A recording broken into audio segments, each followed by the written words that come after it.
I was listening to the story about, it was a story of a family in Washington, and the little boy called the Bigfoot the Cowboy Man. And he had, apparently it had made an effort to steal this kid. And it hit me. My children were in that playpen behind me with nothing but a mosquito net over them. It could have crept up behind me and taken both of my children, and I wouldn't have known. Father just got like a Mustang or something from Wyoming, okay? He had it out in the corral because he couldn't put it in the barn in the stalls with the other horses. It would kick and made all the other horses nervous. Had a Seminole Indian working the horse, trying to break it every day. So they had it out in the corral. This skunk ape snuck up behind this horse and grabbed it on its hind quarters. This particular horse kicks out, jumps over the corral, runs into the pasture, to get away. At this point, the rancher's out there just blasted away with the dirty. Skunk ape runs into the swamp. I went up there one day after that, or 2 days after that. I went up there and sat in the silence up there, and I'm telling you, man, it was free. It was crazy. There was a crazy vibe up there still. I did what I could to kind of get things under control, but I told her, I said, you need to get off this problem. I feel like no matter how strong you are, it's almost like standing in the ocean. You can't stand still without moving your feet. You're going to get knocked over eventually, no matter how strong, whatever. You can't withstand a barrage of weird spiritual energy.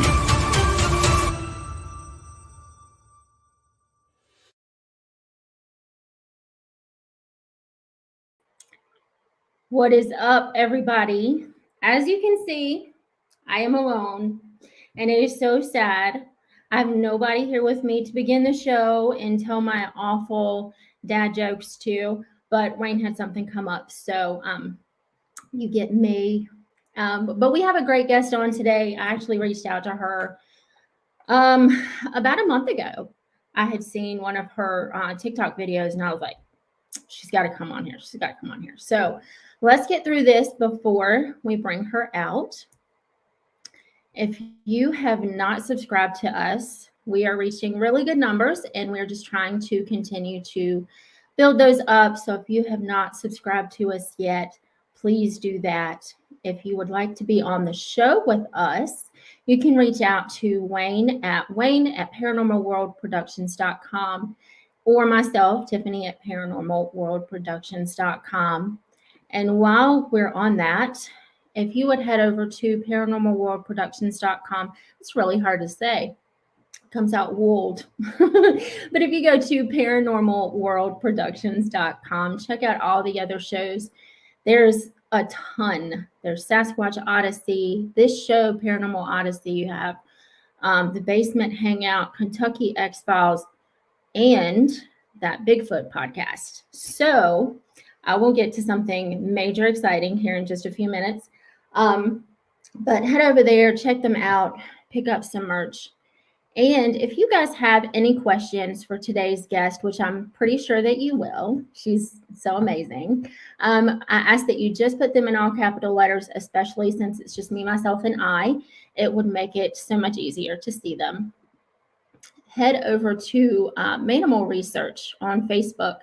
Wayne started this group in 2019, and it is still very active. And he is actually, in hopes that I'm not speaking out of turn because he's not here to say, shut up, don't say that. He is talking about going out this weekend. So hopes that maybe he'll get some cool stuff on video or recording. So, and this is also a lot easier to do when you have two people. Head over to reaperapparelco.com and you will save an extra 10% if you use the promo code Paranormal Odyssey. And I say it all the time. Christmas is coming up. People have already started shopping. It's a great coupon code for this stuff. The message behind it is amazing. So head over there and save you some money in the process. So this evening, it is so exciting. I'm so excited. It has been a busy day full of podcasting, and I love it. This evening at 8 o'clock, and this will be on Sasquatch Odyssey's YouTube, not this one. We are going to be doing the very first That Bigfoot podcast live. It will be Brian, Wayne, and myself, and we are going to talk about his trip to Radium and his theory on the wild kangaroo. So that should be very interesting. But yes, 8 o'clock tonight, Eastern Time, Sasquatch Odyssey's YouTube. Head over there. You don't want to miss this very first ever live. It's going to be stellar. So, our guest, her name is Monique Asher. And like I said, I ran across her on TikTok, and I have just absolutely engorged myself on her information. And plus, she is a horror fiction author. So, author to author, I'm in bliss. So let's go ahead and bring her out.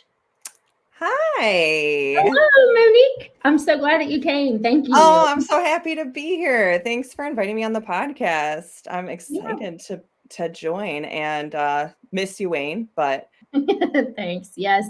Yes, he is the other half of the podcast to me. So, but yeah, I'm glad to have you here. And we were talking before we came on, and I was telling you that I had went through, and when you're in the producer chair, you are also the researcher, and so you kind of do have to stalk your guests. So I know a lot about you, but not creepily. So let's just get into it. What got you into this field? So I want to credit my mom, who also is terrified of me going out and seeking out ghosts. So she told me about some experiences she had growing up in a haunted house and having seances and that whole thing as kind of a warning, I think, to me. But in my creepy child mind, I was like, wow, this sounds like so much fun. I should go. So from there, I had kind of always known about the paranormal. We watched ghost hunting shows and stuff like that on TV growing up, watched a lot of horror movies. And when I was a kid, I was just kind of waiting for it to happen to me. I'm like, odds are it's got to happen to me. There's a lot of dead people out there. So the first paranormal experience I had actually was when I was at a friend's house for a sleepover. We were sleeping on the living room floor. Everyone was asleep. And I could not fall asleep after the movie turned off that we were watching. But I turned off the TV like a good little girl, like I was supposed to do. And I turned over towards my friend to go to sleep. And I felt cold all of a sudden. And I'm like, you're creeping yourself out, Monique. The older brother of the household had said, like, the basement's haunted and just trying to spook us out at a sleepover. So I was just running through that in my head, like, this must just be my own paranoia. But I don't think it was, because after I got that really cold chill, I felt like a heavy boot, like a man's heavy boot stomped directly behind my head, and I froze. I don't know how long it took for me to turn around and look to see that no one was there, but it felt like an eternity, like I could not move. And even though that was a really frightening experience, it did not turn me off from wanting to know what else was out there. If anything, it was like, how do I do that again? So that is how it really, truly started. And then luckily enough, I have a sister who's also really interested in it. And most of the time I can convince to do anything I want her to do. She's my little sister. So I'm a little sister, so I feel that. Yes.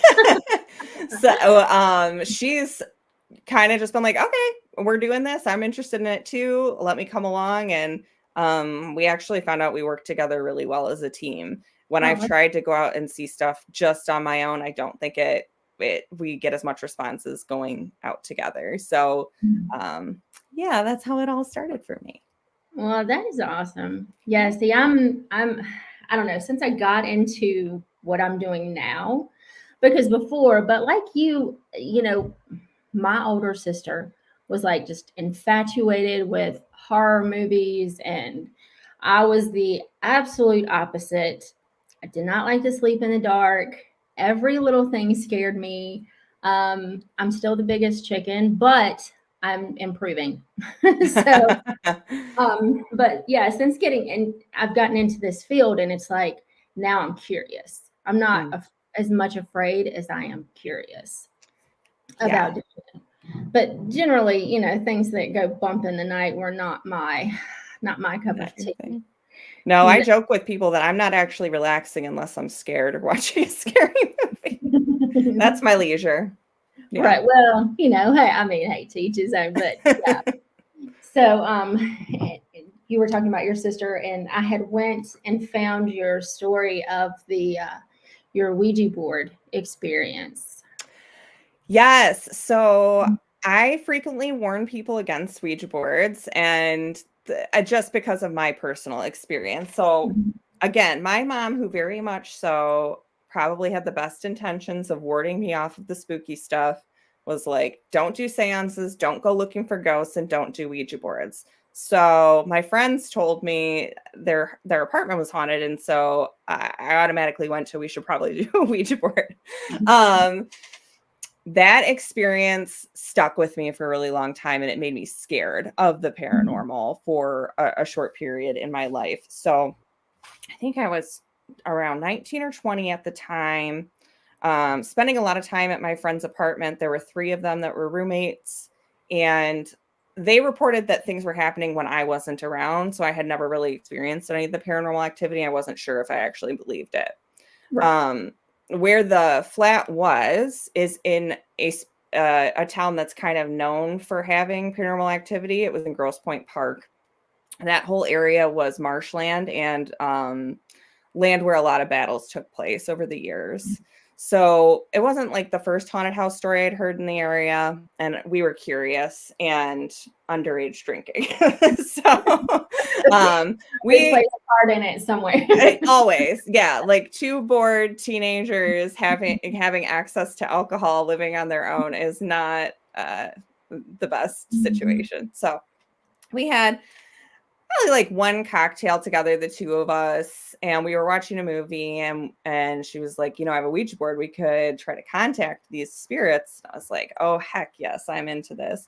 So we started doing the Ouija board. At first, nothing was really happening, and then stuff started to move. I felt safe about it because my friend had blessed the board before we started, and she's like, this is how you make sure no, evil spirits come through or bad things come through. So I was feeling pretty comfortable with it, but also still extremely skeptical. This friend in particular, I could see just pushing it to freak me out. So we're going through and asking questions, and finally the thing starts to move. And when it's moving, it's not light. It's not like, I've done Ouija boards before, and we have the experience of just, your fingers slowly move things along. I'm not sure what the mechanism is exactly, but it happens. This was moving very quickly and answering questions for us. So at one point we asked, like, is this person alive or dead? And it was like dead. And then we asked, like, are you a child or an adult? And it said it was a child. We asked if it was a boy or a girl. It said it was a boy. We asked for a name. I can't remember what the name was, but it gave us a name. And we were starting to really freak ourselves out. We had candles lit. The lights were out. I mean, we were both looking for a scary good time, but I think it surprised both of us. At that point, I was freaked out, but I wasn't totally convinced it wasn't just her. Right. So we were like, okay, this is enough. We're going to say goodbye, because it had just kind of almost stopped and it went to goodbye. She wanted to ask a couple more questions. So we did. And when we did, that's when it kind of turned on us. So it had gone to goodbye. She asked another question, could not tell you what it was, but it went to goodbye. She was frustrated. She asked another question, and it didn't move at first. The candles blew out. It started moving. Okay, back to goodbye. But we were freaked out that the candles had just blown out, so we took our hands off of the planchette. The planchette flew like off the table across the room. That's when I was like, oh, I'm giving myself chills. This wasn't my friend doing this. We messed with something, and it's bad. And then, so they're roommates, right? And it was just me and her home. We heard stomping on the stairs. And I was like, oh my God, there's a ghost that's about to burst through this door. We were both just petrified. Right. And it was a roommate that came through the door. We had scared ourselves about that. But when they came through, they were like, what the hell are you guys doing? You're just like literally sitting in the dark. We were counting what had happened to them. And then being good, 19 to 20-year-olds, they were like, all right, let's break out and have some Jaeger bombs and go out for the night. Yes. Over the course of a couple hours, her and I had like 1 to 2 drinks, and like, I'm not the most proud of this, but I had a high alcohol tolerance at the time. Yeah. And we both noticed we started to feel really ill quickly. Yeah. Our friends were not feeling sick. We just started to both feel pretty sick. I went home, and we both woke up in the morning and kind of reported to each other that we had both gotten sick at around the exact same time that night. Right. Had weird dreams. That it looked like I was in my own house, but it was empty, that nobody was there. And it was just like this eerie feeling that there was someone invisible in my house that was not there, that I could see. And for weeks, it felt like I had activity in my house, even though I had never experienced any type of haunting in that home I grew up in at that time. And when I checked in with her, it was just continued. Like, she was having these exact same kind of experiences, like feeling somebody was watching her. The stuff at her house ramped up a little bit, where one of the roommates actually experienced some doors slamming on them, and hearing people home when no one else was home. So that's my warning about the Ouija board story, because it did affect my life for a while. And I guess it could have just been that I got sick, or I was too nervous, or paranoid about it, but it was unexplainable to me, and it scared me a lot. Either way it goes, it's a whole big box of nope for me. Yeah. So, but I don't really find that to be, I really think that was something more than just getting sick. Yeah. Yeah. I mean, do. That's what that felt like to me. It felt wrong. It felt scary. I've had a lot of paranormal experiences, and I would not constitute most of them as scary. Something did not feel right about that. So yeah. Right. I say don't do a Ouija board. Yeah. No. My sister, she was the older sister, and she had done that. She had friends over there, and we had done the Ouija board, and I vaguely remember her talking to whether it was him or not, I don't know, but this spirit claimed to be Red Fox. So yeah, very weird. Yeah. But then after that, the intensity in our house changed. Like the moods were always negative. And it was like that all the way through my childhood. I believe it. And we talked about it on our last show with our guest, Jack, that my parents had done a Ouija board before my sister and I were even born, and they had something negative happen to them. Okay. And so they had put it in, they had like tried to burn it in this like 50-gallon drum or whatever, and the flames shot out blue. Oh, that's scary. I know. And so I had the same instance with my parents. Don't do this. Don't do that. Don't touch a Ouija board. Don't, So, and I think it does build up that innate fear in you of, oh my gosh, why? It was never explained. It's just absolutely don't do that. Yeah, just don't. Yeah. Yeah. So talk a little bit about the podcast you and Katrina do, and what it is that.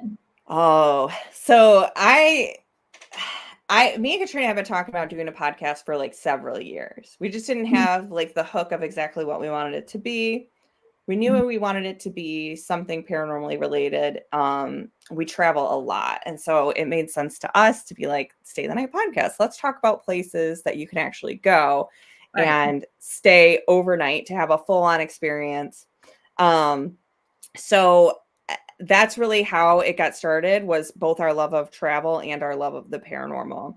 She's a writer as well. So awesome. we love doing like research, and it was kind of fun basically writing a book report every single, week that you record, and learning about all these different places.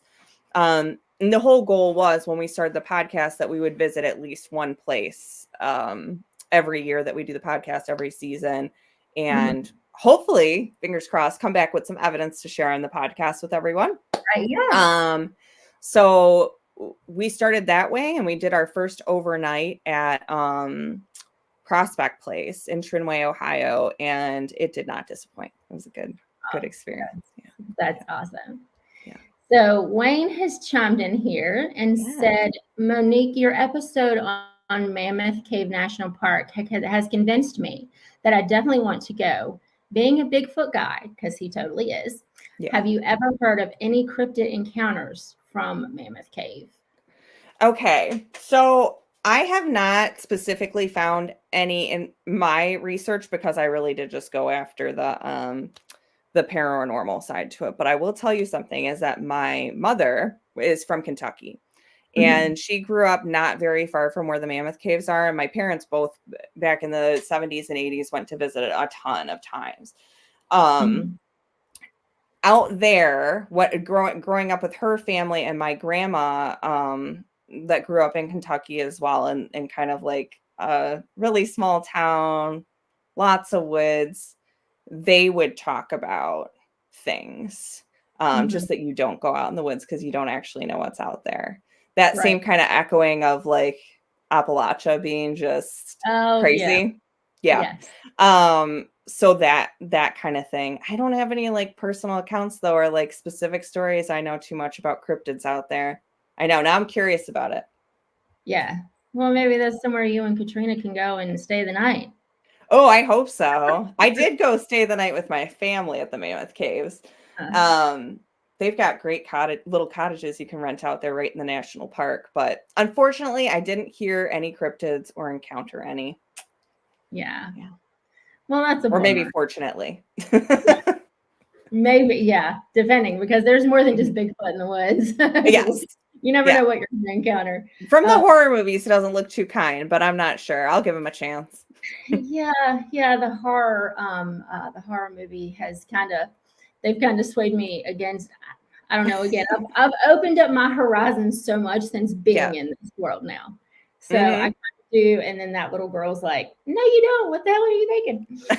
Yeah, my mom would go looking for Bigfoot though. She's scared of the ghost, but also she's like, "Oh, I hope I see a Bigfoot one of these days." Yeah. So every time we go camping, she's on the lookout. But isn't it funny how they take those two? Because I'm kind of that way. I will go in the woods probably and look for a Bigfoot before I would go out looking for a ghost. That's interesting. It's the same woods. It's the same dark, but it's a different entity.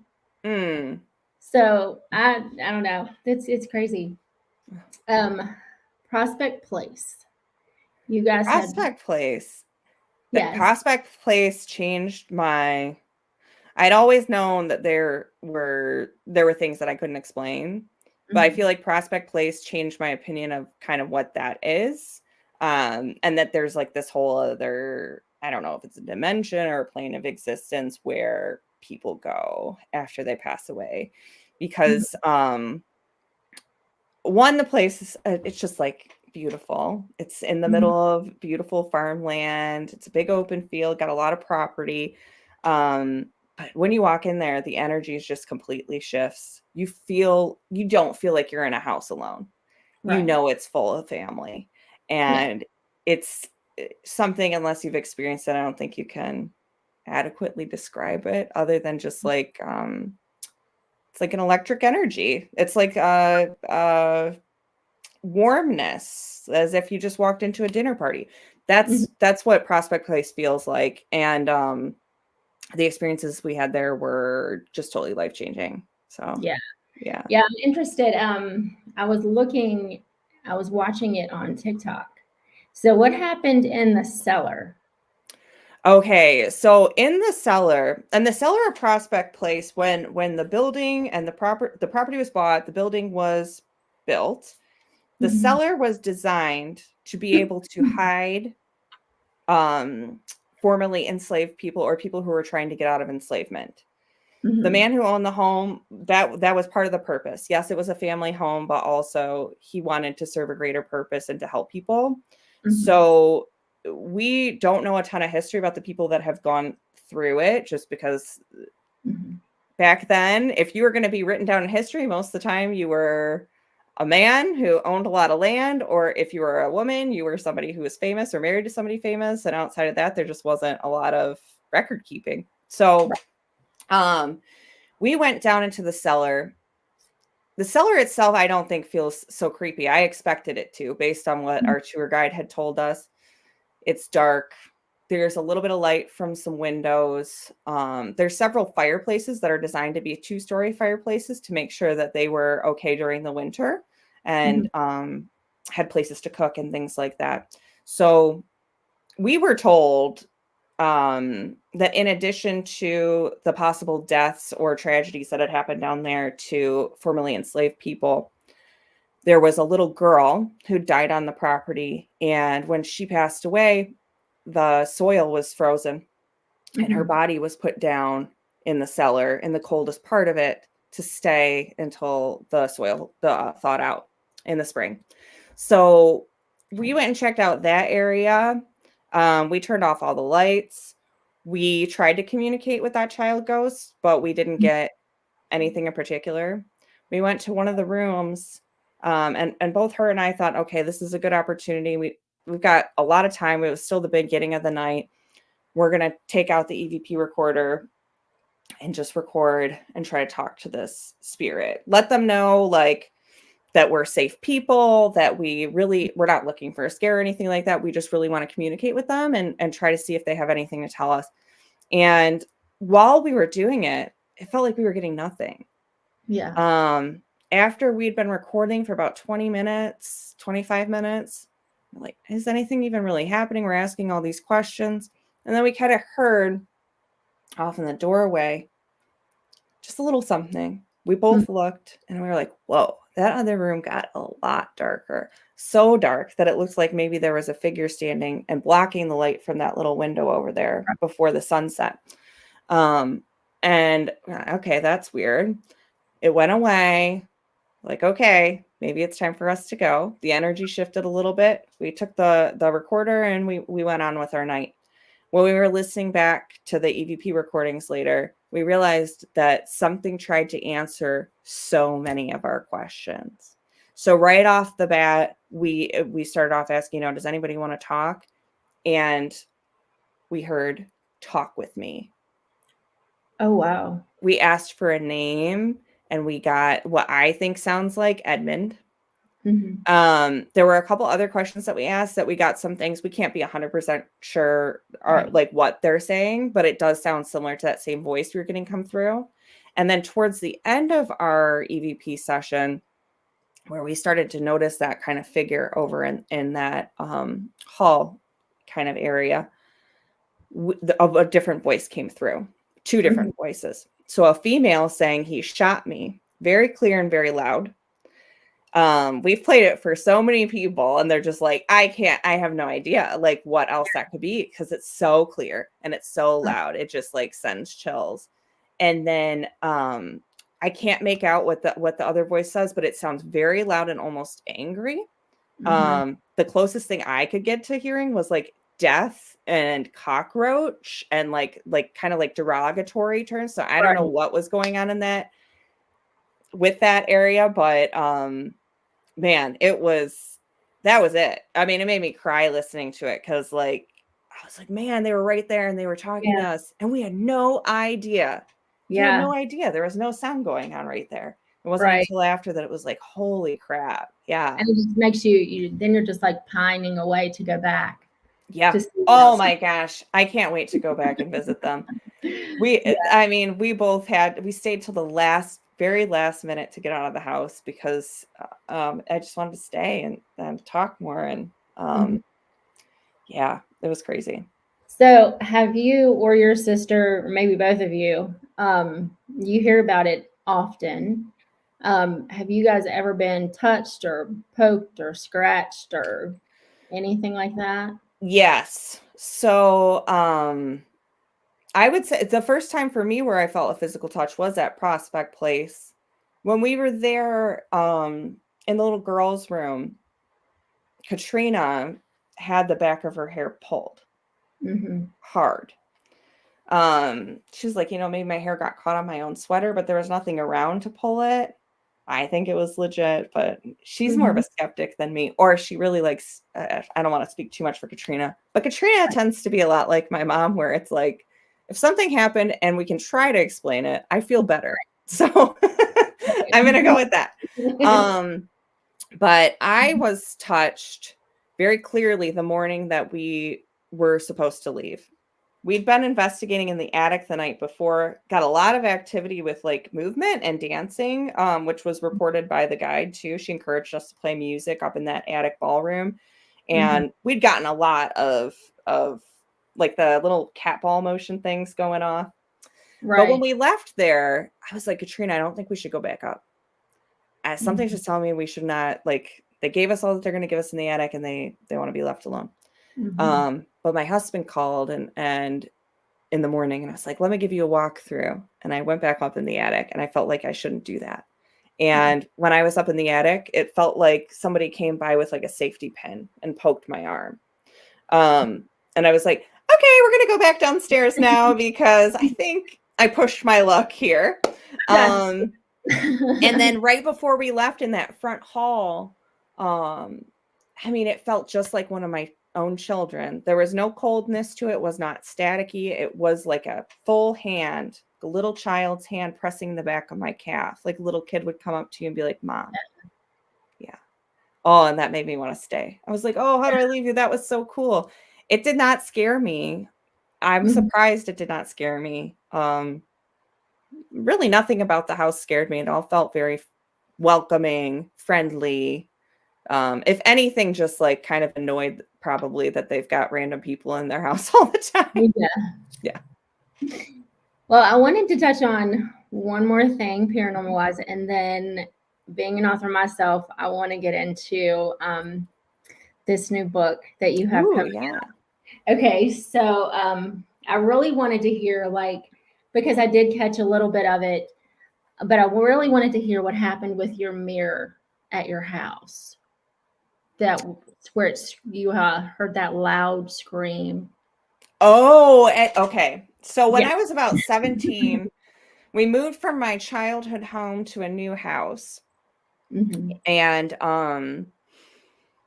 boy, my mom and my sister spent the night in that house before I moved in. And my room was going to be the upstairs room. And how it kind of was set up was, it's like a bungalow. So, but also it's a strange house. It's set up to be almost 3 different living quarters in one house for 3 different families. We found out later on that there were 3 sisters who were all single and ended up living there until they passed away at one point. So when we were moving in, I was moving into the upstairs part. So I had a bedroom area. I had a little hallway, had a beautiful walk-in closet. I mean, I was a lucky 17-year-old. I had an area to use. I was a working artist at the time. So I was making a lot of art and selling it and stuff like that. So I had my own little art room and I have my own bathroom. I mean, what 17-year-old doesn't want all of that independence and freedom, right? So I was so excited for that room. And my mom and my sister spent the night and the door kept opening all by itself. They were just sitting in the living room. There were no other doors opening or closing. Windows weren't open, but the door kept opening. And they were like, oh, crap. Let's not tell Monique about this. And we still joke about that. Like, why? So then I move up there and I start noticing almost immediately sleeping up there that it sounds like things are moving around in the other parts of the upstairs at night. And at first I was like, okay, maybe it's my cats. I had 2 cats at the time. Maybe it's something dropping on the roof because I was the top floor, right? It was a converted attic. And after a while, it could not be that. It was rustling of papers in the other room. It was movement of furniture, sounding like things were scooting across, even though it was a carpeted area, like a sound of like a hardwood floor almost. Doors opening and slamming in the night up there because there was that closet door and then the bathroom door. And I was terrified up there a lot. I talked to my mom about it. I talked to my sister about it. And they were both like, it's fine. Nothing's going on. They were still in denial at that point. And wanting to keep me in the dark. Yeah. Right. So then I was getting ready one night for, I live really close to Canada. So when you're 18, 19, you can drink in Canada. And so can you guys tell that I like my alcohol sometimes? But not like then. 19-year-old Monique, she was a booze hound. So well, I think we all had that tendency, right? it was a time to be alive. So, I was getting ready and like straightening my hair, I think, because look back then was like the emo, like big, teased back hair. Oh my gosh. And that's it. I was just getting ready. That door, to the bathroom is mirrored. So I was looking at it and no one else was home at the time. Or if somebody, I can't remember correctly, if nobody was home or just one person was home, because my sister might have been home at the time, because when I closed the door to start straightening my hair and looking at myself, I heard the loudest scream on the other side of the door. So loud it felt like it almost like vibrated the door. Like there was just no, it was horrifying. I froze for a moment and then I just booked it downstairs. I slammed open the door and I was just so freaked out. Somebody had to be home because I remember going after someone and being like, "Did you just scream?" And they were like, "No." So then they were like, "Oh, you know what? Maybe it's the pipes or something." So we tried all the pipes in the house to see if it would make a similar sound. It made no sound. After that screaming incident in the bathroom, we had these cats, right?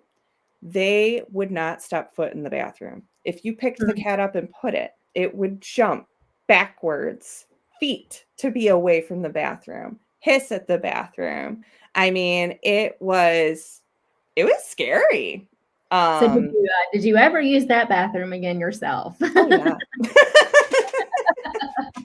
I was a teenager. I would way rather use that bathroom than go downstairs and use the community one. Ghost or not. Yeah, after that, I got I started seeking out advice on how to live with live in a haunted house and try to have some peace. And even though it scared me to do it, I started talking to whatever was there and just saying, I live here now, and what you're doing is scaring me, and I don't want it to happen anymore. Please, stop. It didn't listen so well, but my perspective on it changed. So there were a couple more really creepy things that happened there with me specifically while I was still living there. And then it was funny when I eventually moved out. I moved into a house that has no activity, and I was like, oh man, it's really lonely here. There's not this invisible entity around all the time to hang out with. You can really feel the difference. It's so strange. Yeah. So that was definitely one of the scariest things that happened in that room. There's still stuff that happens there to this day. My mom still lives there. Oh, really? Does she experience those things? Oh, yeah. I'll have to send you a photo to share with all your followers and stuff, because my mom took a photo in that upstairs room that to me is completely unexplainable as anything within normal. She took a picture of this pillow, and within the pillow you can see 3-dimensional faces, multiple. Wow. We took so many different pictures of this pillow and we could not recreate even a hint of it. I don't know what we captured that day, but it freaked all of us out. She threw the thing out, but we still had activity. So I don't know if there was a violent history with the house, or maybe it's just the old people who lived there loved it so much they don't want to leave. But yeah, I was going to ask you if maybe because you said 3 sisters lived there, right? Yeah. So did they die there? Huh? Did they die there? We don't know. The neighbors weren't really able to report whether or not they all eventually went to the hospital and passed away. We just know at one point that they were all living there and that they were elderly women. And then we were the longest renters after that they had been the owners. Because that was one thing that neighbors did talk about when we asked about it just around, and somebody said, yeah, the last people who were renting there, they packed up and left in the middle of the night and nobody ever saw them again. Yeah. Well, that makes you wonder, okay, did they get screamed at through the mirror too? Yeah. Maybe they didn't handle that. So maybe they took the cat's, stance on it and they were like, no, we're just getting out of here. Yeah, we're getting out of here. Oh, we love that house. Yeah. Yeah, I don't know what makes us a little different that we're not heading for the hills. But nothing violent or anything ever happened in the house. It was just like you weren't alone. Right. Well, and see, we've had things happen here at our house. Yeah. Strange things that have happened. And I think the biggest thing that was, I don't know, it kind of irritated me. I was at work and I didn't know, I slept through it, but my husband had woke up. One of our pictures had fallen off the wall. Ugh. And he left it laying there because he told me, I don't want you to think I'm full of it. So I went home on my lunch break, and this picture we've been here for 5 years, and this picture has been on that wall. Right. Because it's one you have to lift up before you can take it off the nail. Right. And it was in the floor. That's crazy. And so I was like, okay, can you just, because it broke it. I'm like, can you just, I know. I'm like, can you please just not throw my stuff in the floor and break it? Yeah. If you want to be here, cool. You know, we've smelled cigarettes, we've smelled perfume, stuff like that. Mm-hmm. But for the most part, it's peaceable. Yeah, like you're learning how to live together. Right. And they haven't broken anything else. So I'm really good with it. Yeah, we don't want ghosts breaking all of our pictures. That's not, not for that. I'm not down for that. We live here, just don't break our stuff. Yes. So this is the only picture I have. The pie book. Yeah. Yes, the pie book. I am so excited to get into the pie book. What you can tell us. I know it comes out next year. So it comes out in the summertime. I love this book, and it's got some paranormal aspects to it. Yeah. Mm-hmm. Yeah, I am excited about that book coming out. Oh, thanks. And it's a horror fiction. It is a horror fiction. So I wrote it because one of my favorite movies is Rosemary's Baby. I've also read the book. If you haven't read the book, it's wonderful. Yeah. IR11 is wonderful. But one of the things that I wanted to know more about when reading the book and watching the movie was I wanted to know more about Rosemary and what happened with her, because there's not a lot that we get to find out about her family, her place of origin, or her husbands, or really a lot of background on any of the characters. So when I started, we've got people here. Hi, everybody. Yeah. So when I started writing it, I went in with that intention of creating really rich characters who, through their misadventures in the book, change and evolve, and we get to know everything that's going on in their mind and behind the scenes. So it was really that curiosity about those characters and that scenario that started influencing my little creative part of my brain to figuring out how to write this book. Besides that, of like, I'd like to write a book like this, which I think it went pretty far off the rails where I originally planned it to go. I had a title and I had the last chapter in my mind when I started writing it, and I write from nothing. So I go in and I discover the story as I write it, and it was a fun one. Yeah. So you're a pantser. Oh yeah, through and through. I am totally a pantser. Yeah. And people will look at you and they'll be like, because I did that.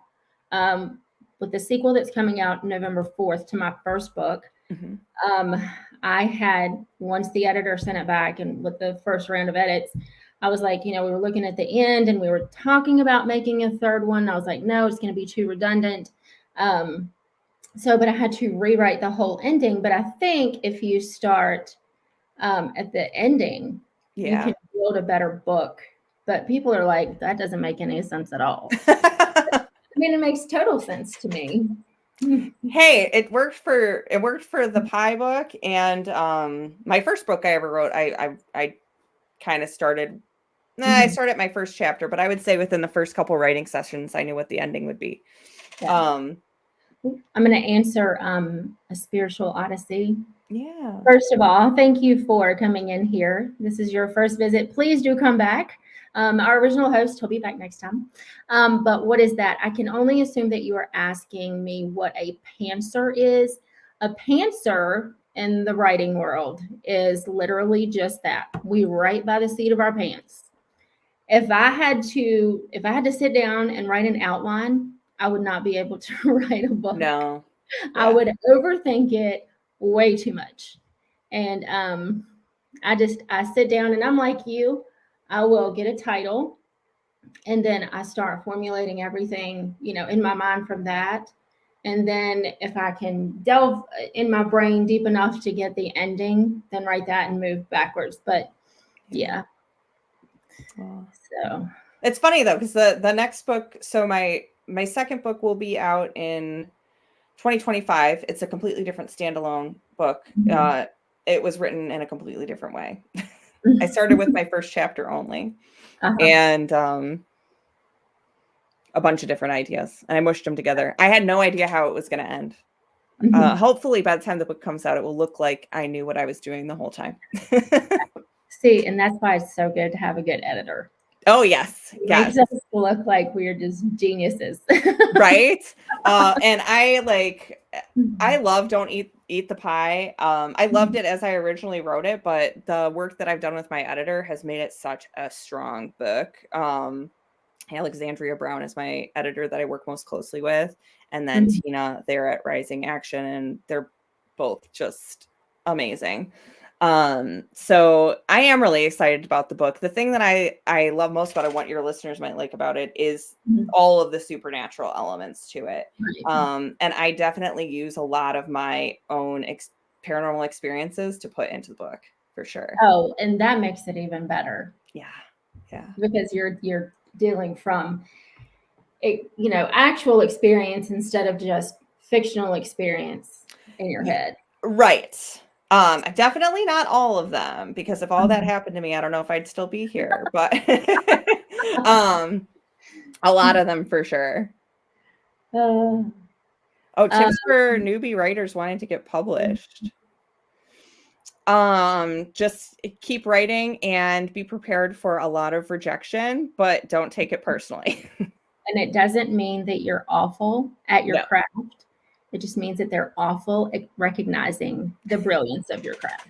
Or they don't know. I think genuinely, I queried Don't Eat the Pie for a long time.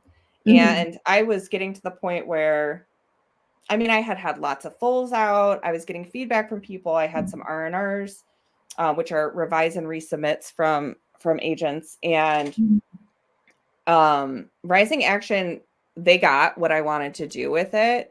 And one of the things about the book that I love so much is it's from a mother and a daughter perspective. So it's a teenager and then a mid-30s woman. But they're written in the first person. So some of those chapters for Emma, the daughter, feel really teenage. Right. And I thought it was super important because the book, it incorporates a lot of intergenerational trauma, and it was important to me to portray what that actually looks like in a family, that it's not all just like a reality TV show or like straight up abuse all the time or anything like that. But really, I wanted to share that dynamic. And I got a lot of feedback from agents and publishers that they felt like they couldn't sell it because it was from those two perspectives. And I was asked to change that a couple of times. And I wouldn't. Yeah. Because I felt like it was really important, and that was the story that I wanted to tell. So keep that in mind too, as you write your work and you start putting it out there. Sometimes the rejections aren't just because it's like they don't like it. It's just because they don't know how to sell it. And that is what a lot of publishing is about, is just how do you make a product out of your story. Well, because you have to get all the marketing and all the, everything. This is a big, long thing. Yeah. So I totally get it. So the book that's coming out in 2025, is that horror fiction as well? Oh, yeah. Very horror, very psychological, but very different than this book. So Don't Eat the Pie, I would constitute as like the kind of fun horror of like a movie like Ready or Not, or Kristen White's Hide that came out last year or the year before, I can't remember, which I just loved. but there is like a fun element to it, as well as it being really creepy and having a lot of heart. Right. The book that is coming out in 2025, it's dark. It is so dark. Are we like talking Stephen King dark? So there are scenes in the book that I don't know if will end up in the final book that I have trouble rereading. Because they're upsetting. And I will say, like, writing that book felt like, you've had children. Yes. It felt like the longest, worst labor you could ever imagine. I needed to write that book. It was really important to me. And I think that it's impactful and beautiful and ugly in a lot of ways. But it was painful to write. Yeah. I'm not gonna lie, it was dark. And sometimes when you write dark stuff, you get in dark places. Right. Well, see, and that's, I had done, and I was telling you before we had went on here, and we just have a few minutes. See, I told you the hour would just, it goes by so quick. It goes by so fast. I had left my job in May, and the day after is when Wayne approached me about writing a couple episodes. Episode, and it turned into The Unfamiliars is the title of that one. And then I think a week later is when Brian reached out to me. So Dogman Terror in the Woods was born. And I had to do a lot of research. Now, a lot of the book is fictional. Okay. But a lot of it is also research that I did, just so I wouldn't sound like I was ignorant. And right. Because you have to do research in everything you write, I feel. Oh, yeah. That way your readers, they understand, they get it. But to have that groundedness in reality, even though it's not nonfiction, it has to feel believable. Right. Elaine Buckner, I agree. I need a peek now. Oh, I got you. Yes. I'll send you a preview. I agree. But yeah, so when I was writing those, I was like, because I don't know if I could mentally get to that point of dark, because because even like with my romance novels, going to a third one, I mean, somebody would have to die. And I have fallen, you fall in love with your characters that you write. Yeah. And so you're like, I don't want you to die. No. I don't I hear that. Yeah, I don't want to kill you. So I was now, and I can't say, I don't want to say too much, but Dogman Terror in the Woods, I wrote 2 separate endings. I wrote an ending for the podcast, and then I had to write a separate ending for the book. Oh, wow. Cool. Yeah. So they have alternate endings. So I went one way but I'm telling you, when I wrote, but I did cry with one of the endings. And I just didn't, I don't know. It's just hard when you have to kill somebody off, It is. It's hard even leaving them. I totally wholeheartedly agree. I get really close with my characters. I'm really excited to read your work now that you're telling me that that's how close I love character-driven story. I just really do. But yeah, I've been really upset with having to kill some of my people off because I'm like, man, I don't want you to, but oh my God, it's going to make such an impact. It's going to be so amazing. Yeah. And it's horror, so somebody's got to die, right? It wouldn't be a good horror story if somebody didn't die. Right. As awful as that sounds. Well, yeah. But yeah. Well, why don't you take these last few minutes? We have about 4 minutes left if you want to let everybody know where we can find you. Yeah.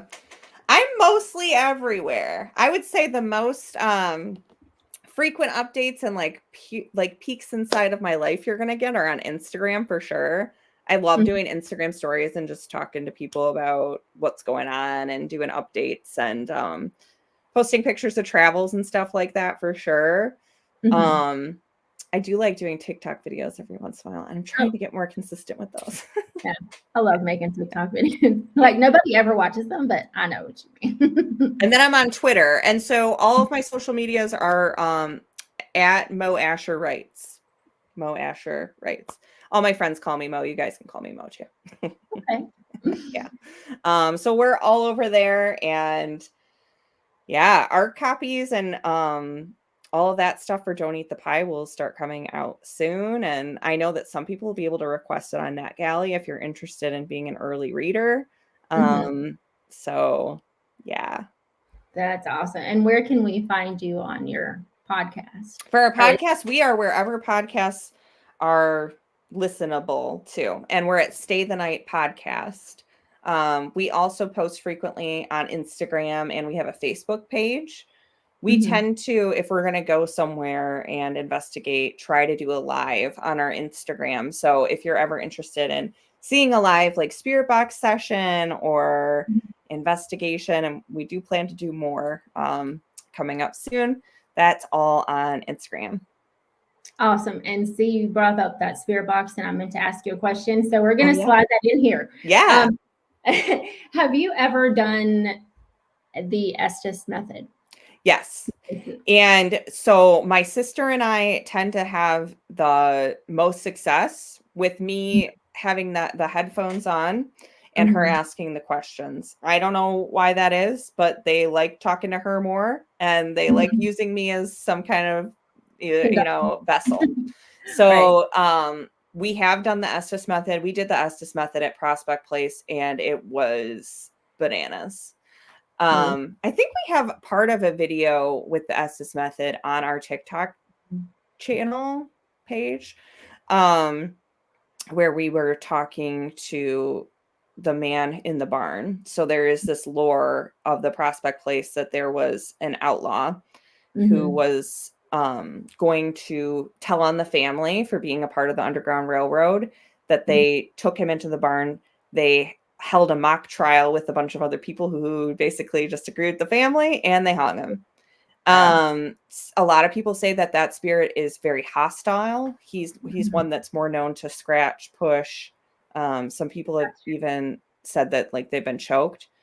But we went in and saying like, your story might be misunderstood. We don't, there's no record of you. We just know that someone's here and we want to talk to you.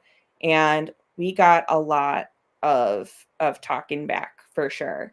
That he had regret about things in his life, that he didn't like how he spent his time. He didn't get enough time. That he was sad. And then by the end of it, he ended up joking around with my sister. You would think in a pitch dark, barn, that's supposed to be haunted by a ghost that strangles people, you'd be freaked out. But honestly, it was just so cool to make connections with these people, Yeah. But let's answer this question and then we will head out of here. The Estes method is you have two people, and one person will have on, what is that word? My sound canceling headphones. And so it's almost like what you hear in the background. It's like a and then you have another person asking questions. And so the person with the headphones cannot hear what these questions are. They can only respond to what they hear as an answer, potentially, hopefully, to the questions that have been asked. And sometimes it lines up and it's cool. Oh, yeah. When it lines up, it's stellar. Yeah. But, well, thank you so much for coming. I loved spending time with you. I'd love to come back. This was such a good time, and I really appreciate you reaching out. Yeah, absolutely. And I would say this went pretty well for my very first All By Myself show. Good job. Yes. Professional, for sure. Yes. Thanks. And thank you for recording that, because I'm going to rub that in Wayne's face. Nice. He always jokes around with me. He's like, "Oh, you're so unprofessional. You're so unprofessional." Tiffany, you were stellar. Amazing. Oh, Couldn't have imagined it being any better. Yeah. Thanks, Mo. Well, thank you again for coming, and you are welcome back anytime. Just reach out to me. And if you want to send me the links to where people can get you, as well as the picture, just email me. Awesome. We can get this up on, when we put the podcast out. We'll put all those links. Cool. Thank you, Spiritual Odyssey. But again, thank you guys for coming. Yeah, it was very nice. Yeah. So I appreciate you, and we'll talk again. All right. Talk soon. Bye, Tiffany. Bye. Wow, that was so much fun. Did you guys enjoy that? I enjoyed that. I honestly was like really nervous when I came on, but Monique's wonderful. I knew she'd be wonderful. So yeah, everybody come back Sasquatch Odyssey's YouTube tonight at 8 o'clock and catch that Bigfoot podcast. And I will see you again. Thank you so much for all the questions, for all the support, and we'll talk to you later.